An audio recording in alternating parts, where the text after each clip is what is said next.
Hey, Junior Power Kids, it's Miss Dana. Welcome to the clubhouse.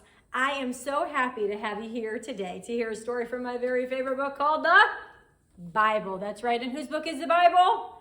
That's right. It's God's book. It is the book that God gave us so that we can know Him. Yell it really loud if you know how many books are in the Bible. You are so smart. There's 66 books in the Bible, and it's broken into two parts, the Old Testament and the New Testament. Today's story is from the New Testament, but before we start that, I want to talk about what month it is. Yell it out if you know what month it is. That's right, it's June. I love June here in Ohio. It gets so hot and sunny. June to me means lemonade stands and swimming and just having a great summer. So I am so excited that it's June, and all June and July long here at church, we are calling it Ready, Set, Move, because we are going to hear about how Jesus wants to be our friend forever and how He wants us to ready, set, move to follow Him every day. I can't wait for this summer. So in our New Testament story today, we hear about a man named Saul. Can you say Saul? That's right. So Saul was not a friend of Jesus. So this story took place actually after Jesus had died on the cross and gone back up into heaven with his Father God. So there was a man named Saul, and he was not friends with Jesus. In fact, Saul spent most of his time going around trying to find people who were friends with Jesus or people who believed in Jesus, and he would take them and he would throw them in jail. Everybody say, "Oh no!" That's right. So Saul was against Jesus. And so Saul one day was walking down a road to a city called Damascus. Can you say that? It's kind of fun.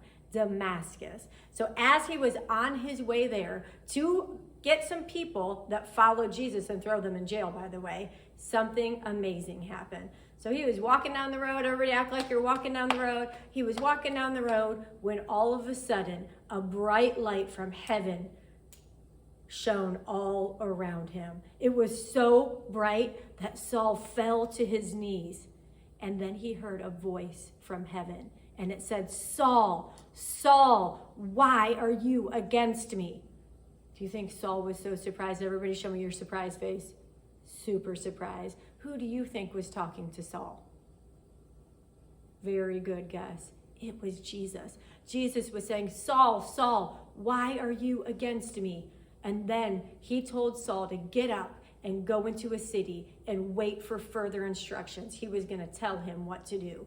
So then the bright light went away, and Saul went to stand up, and he couldn't see. Everybody close your eyes really tight.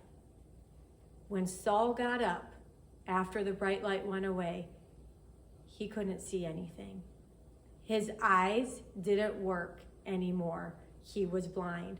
So it was just like if he just had his eyes closed. But he didn't. His eyes were open. They just didn't work. Okay, open your eyes so you can listen better. Okay, so Saul got up. He couldn't see anything. But remember, Jesus told him to go into the city and wait for some directions. He was going to tell him what to do. So Saul got up. His friends that were with him actually had to help him up and help him get to the city because he couldn't see anything. And so then Saul waited there for 3 days. He was waiting for Jesus to tell him what to do. He didn't eat. He just waited. And something really, really cool happens next. But I'm not going to tell you today. You're going to have to come back next week to hear the next part. But it's really amazing. You see, that day when Saul was walking down the road and Jesus shined a bright light on him from heaven and talked to him from heaven, Saul realized that Jesus is alive. Just like we know that Jesus is alive and wants to be our friend forever, pretty soon in our story, you're going to hear that Saul learns that. And it changes his life forever. In fact, it even changes his name. So come back next week and hear all about how Saul becomes Paul and how we can ask Jesus to be our friend forever and follow him here, there, and everywhere. In fact, everybody stand up really quick with me. We know that Jesus wants to be our friend forever and that he wants us to follow him here, there, and everywhere. Do that one more time. Jesus wants to be our friend forever and he wants us to follow him here, there, and everywhere. See you next time, guys.